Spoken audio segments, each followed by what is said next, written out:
Recording through mic. Okay. Wow, Guanyo. How's it, everyone? I'm hoping that you're good. I've got a device here to fix.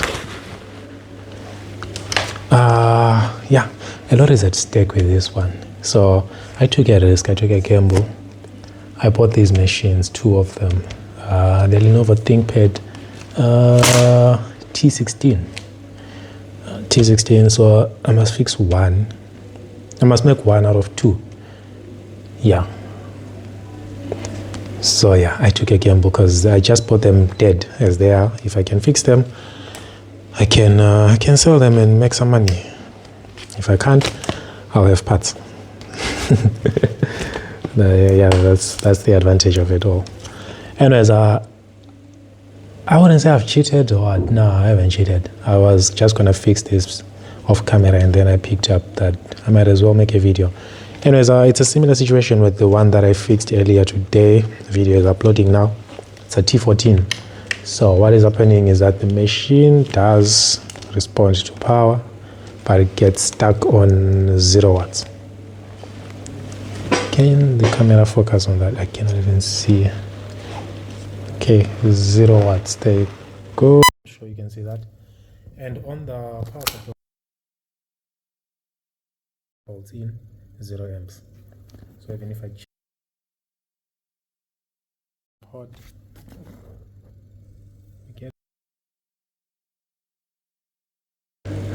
it's kind of not even connecting or something. Oh, there we go.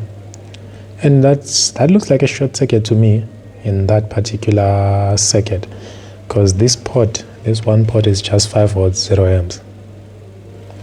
This other port, it's taking in like 3 amps. No, not 3 amps. 400 milliamps. So yeah, something must be faulty along that particular charging circuit. So I was just feeling here on the PD controller for this particular port. It's not getting warm at all. Nope.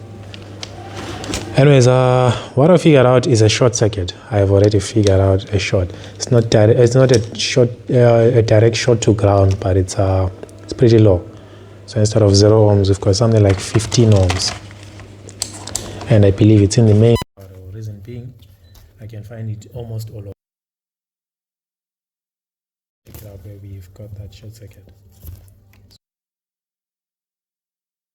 Check this side. Like 28 there.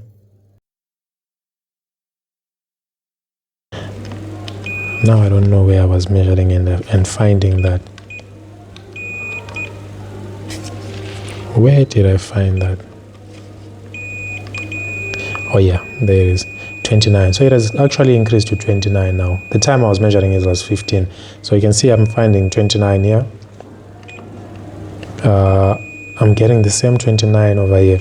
Those are two totally different sections of the motherboard. Let me just check this side. There, got like 31. I'm pretty sure that's the same circuit. Let's measure it over here underneath the CPU. There we go, 29. So these are the phases that are going into the CPU.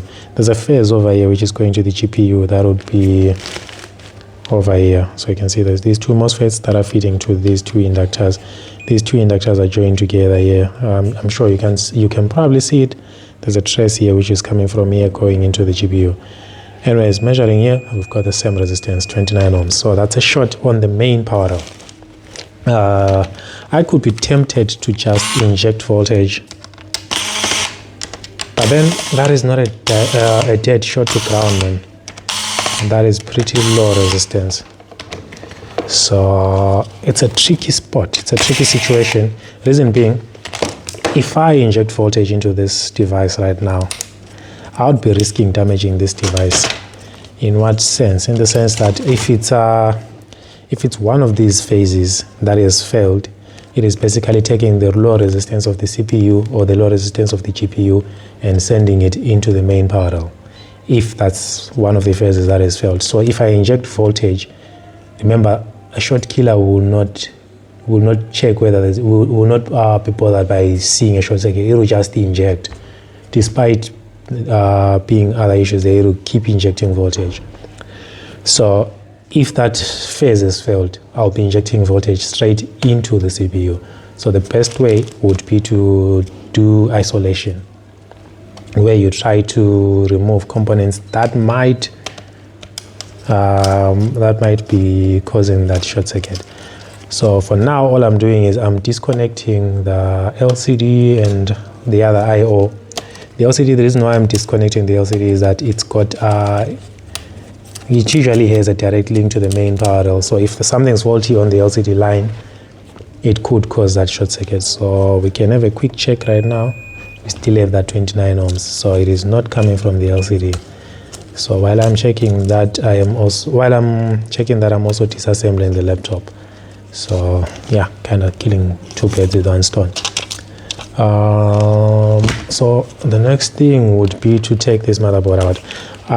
You can do what I want to do without taking the motherboard out, because a majority or a bunch of these components, they are just this side, on the top side of the motherboard. But then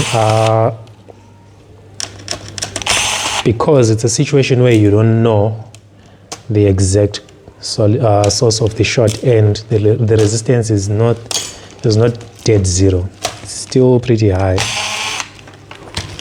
I mean, in some cases, like 29 ohms is actually a good resistance. In some cases, on the main power, it's not at all, but in some cases it would be a good resistance.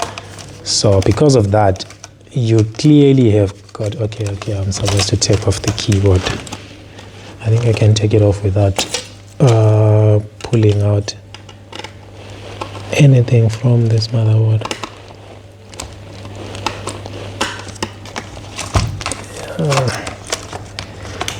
Okay, there we go. I wanted to disconnect it and it's out.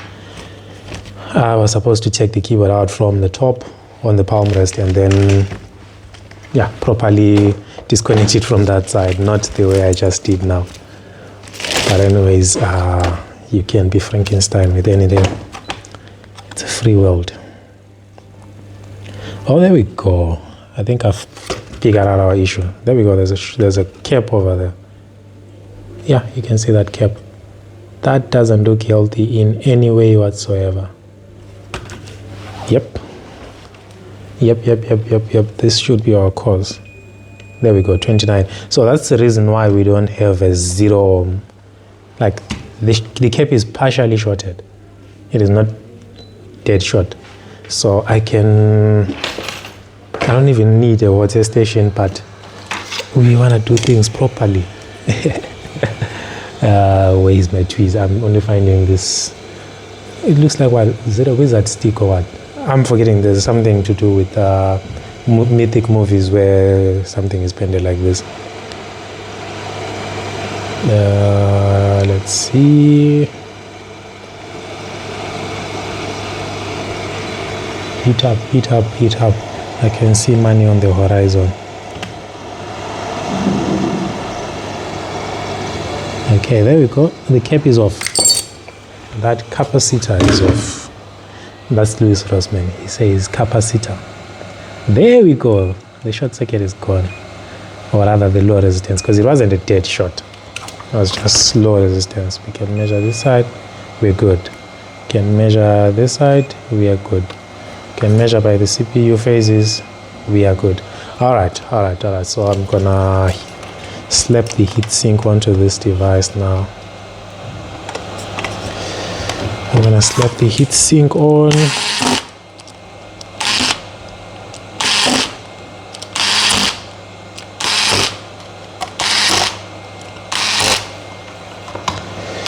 As well as the cooling fan. It connects over there.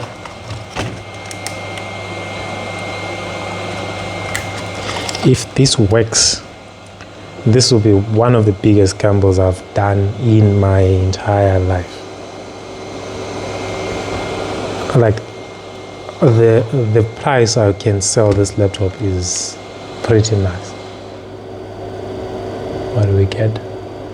Okay, so this port is still doing that thing where it responds and it stops. Okay, let me check the other port. I can always check that other port later on. 5 volts. There we go, 20 volts, and we've got an orange light, and we've got a fan spin. Ooh,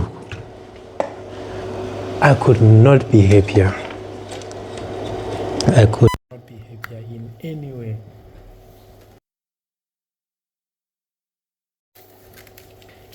This is not nice. I was really skeptical, man.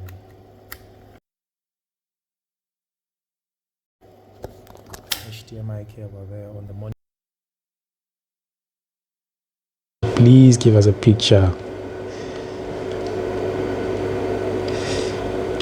Ooh, you have no idea how fast my heart is beating right now. If this is a success, like, oh, because I paid like 5,000 rand for these 3 devices, for these 4 devices actually, 2 T16s, 1 IdeaPad something with a Ryzen 7 7000 series with a graphic card as well, and then the last machine, it's a T15 again, like the one I did in the morning. So I paid like 5,000 for all, but if I fix this T16, I can get double. Just like that, I can get double without counting the other 3 machines. So give us a picture. There we go, Lenovo. There we go. Oh, I'm very happy. I am very happy. Yes, the repair business has money. It can reward in good times. I just want to make sure the RAM is like 16. If it's 8, that's still okay, because there's an empty slot I can always upgrade, but I'm hoping it's 16. Then I can just sell the laptop without ever upgrading, because I'm pretty sure this is DDR5, and I want to make sure it's a 13 gen. Might be 12, but I hope it's a 13. I mean, it's a T16 and it looks fancy and all that. 12 gen, that's fine. i7, it's i7 12 gen. i7 12 gen with 16 gig. Oh no, this I'm selling. This I'm selling high. 512 or 1 terabyte, and I'm selling it. So there we go, guys. Yeah, you can make a business out of this if you know what you're doing. If you really know what you're doing, you can buy these things cheap, fix them, and sell them. The trick is on knowing what to buy as well, because a bunch of people sell stuff that they know they've already tried to work on. Anyways, thanks for watching, guys. All we had to do was remove that little cap, and now we've got double the amount we spent on 4 machines coming just from 1 machine. Thanks for watching, guys. I will see you in another video. Cheers and goodbye.